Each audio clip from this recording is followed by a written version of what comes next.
সম্প্রতি new York Mamun tutorial তার জন্মদিন পালন করে তাদের স্কুলের মধ্যে। আমরা এখন আপনাদেরকে নিয়ে যাচ্ছি নিউ ইয়র্ক মামুন টিউটোরিয়ালে। He's Einstein, future Einstein, and current Einstein too. And he is known to everybody. Happy birthday to you.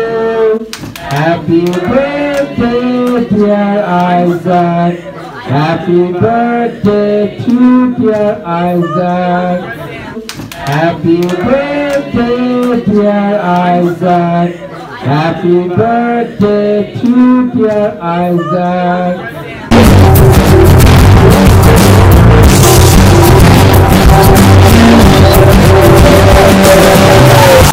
মাত্র 2 বছর বয়সে যুক্তরাষ্ট্রের একটি বিশ্ববিদ্যালয় ম্যাকগারিওয়েল কলেজ ভাইস প্রেসিডেন্ট জেরার্ড পোজম্যানকে ইন্টারভিউ দিয়ে সারা পৃথিবীতে হইচই সৃষ্টি করে দিয়েছিল। মাত্র 2 বছর বয়সে ভয়েস অফ আমেরিকার পক্ষ থেকে সাবরিনা চৌধুরী ডোনা তার ইন্টারভিউ নিয়েছিল। পৃথিবীতে এর আগে 2 বছর বয়সী কারো ইন্টারভিউ নেওয়ার ঘটনা ঘটেনি। মাত্র 3 বছর বয়সে সে লেবু দিয়ে পোটেনশিয়াল ডিফারেন্স সৃষ্টি করে বিদ্যুৎ উৎপাদন করে সে লিমন কলেজের ফিজিক্স ডিপার্টমেন্টের চেয়ার ডক্টর ড্যানিয়েল ক্যাভেটকে অবাক করে দিয়েছিল, যেটা সারা লিমন কলেজে হইচই সৃষ্টি করে দিয়েছিল। মাত্র 3 বছর বয়সে সে যুক্তরাষ্ট্রের অন্যতম বিখ্যাত একটি ইঞ্জিনিয়ারিং কলেজে ইন্টারভিউ দিয়ে সারা পৃথিবীতে হইচই ফেলে দিয়েছিল। ইন্টারভিউ নেওয়ার পর বিশ্ববিদ্যালয়ের প্রেসিডেন্ট ডক্টর লিসা খয়কো এত বেশি হয়ে পড়েছিলেন যে তিনি সুবর্ণ আইজ্যাককে মাত্র 3 বছর বয়সে the Einstein of our time উপাধি দিয়ে দেন। এমন ঘটনা পৃথিবী আর কখনো দেখেনি। এরপর বিভিন্ন বিশ্ববিদ্যালয়ের প্রফেসর এবং প্রেসিডেন্ট তার ইন্টারভিউ নেওয়ার জন্য দল বাঁধে। লিমন কলেজ প্রেসিডেন্ট রিকার্ডো ফার্নান্ডেস তার ইন্টারভিউ নেওয়ার পর বলেছিলেন, he will be the next sir Isaac Newton. ওভানাতে হাজার হাজার মানুষের সামনে এই যুগের সবচেয়ে বিখ্যাত বাঙালি বিজ্ঞানী MIT প্রফেসর, যিনি নাসার ইন্টারন্যাশনাল স্পেস স্টেশনের রোবটের জন্য প্রোগ্রাম লিখেন, সেই MITর বিখ্যাত প্রফেসর যখন ওভানের হাজার হাজার মানুষের সামনে তার ইন্টারভিউ নিচ্ছিল, আইজ্যাক তখন একের পর এক PhD লেভেলের ম্যাথ করে যাচ্ছিল, যা দেখে সবাই চমকে উঠেছিল। কংগ্রেসম্যান বারবার কমিশক তাকে ডেকে বুকে জড়িয়ে নেন তার প্রতিভা দেখে। কেবল বেদনা কিংবা হারানোর বছর ছিল না 2016, অনেক প্রাপ্তিও রয়েছে।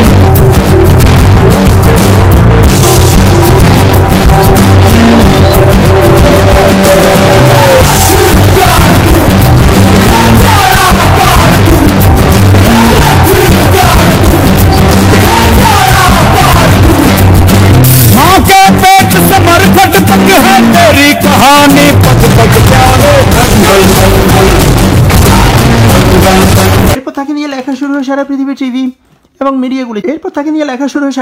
বিভিন্ন টিভি এবং মিডিয়াগুলি। ফলে সে সারা পৃথিবী থেকে স্বীকৃতি পাওয়া শুরু করে। প্রেসিডেন্ট ওবামা তাকে স্বীকৃতি দেন মাত্র 4 বছর বয়সে PhD লেভেলের ম্যাথ, ফিজিক্স এবং কেমিস্ট্রি প্রবলেম সলভ করতে পারার কারণে। নিউ ইয়র্ক প্রেস ক্লাবও তাকে স্বীকৃতি দেয়। কবি কাজী নজরুল ইসলামকে কলকাতার আলবার্ট হলে স্যার জগদীশ চন্দ্র বসুর নেতৃত্বে যেভাবে সংবর্ধনা দেওয়া হয়েছিল, নিউ ইয়র্ক প্রেস ক্লাব তাকে ঠিক সেভাবে সংবর্ধনা দেয় শিবলি চৌধুরী কাইজের নেতৃত্বে। পৃথিবীর বিভিন্ন বিশ্ববিদ্যালয়গুলিও তাকে স্বীকৃতি দেওয়া শুরু করে। এর মধ্যে অন্যতম হচ্ছে অক্সফোর্ড ইউনিভার্সিটি, যার ভাইস চ্যান্সেলর ডক্টর রিচার্ডসন তাকে চিঠি দেন এবং তার জন্মদিনে উপহার পাঠান। বাংলাদেশের মাননীয় প্রধানমন্ত্রী শেখ হাসিনা তার বাসায় 2 জন দূত পাঠান তার জন্মদিন পালন করার জন্য।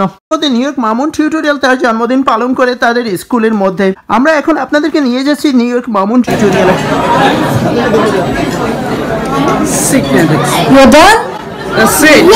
বাংলাদেশের বংশোদ্ভূত ভবিষ্যৎ আইনস্টাইনের মেধা ও দক্ষতা উপস্থিত সবাইকে তাক লাগিয়ে দেয়। এ সময় অঙ্কশাস্ত্র সংশ্লিষ্টরাও অবাক হয়ে যান।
कहानी पग पग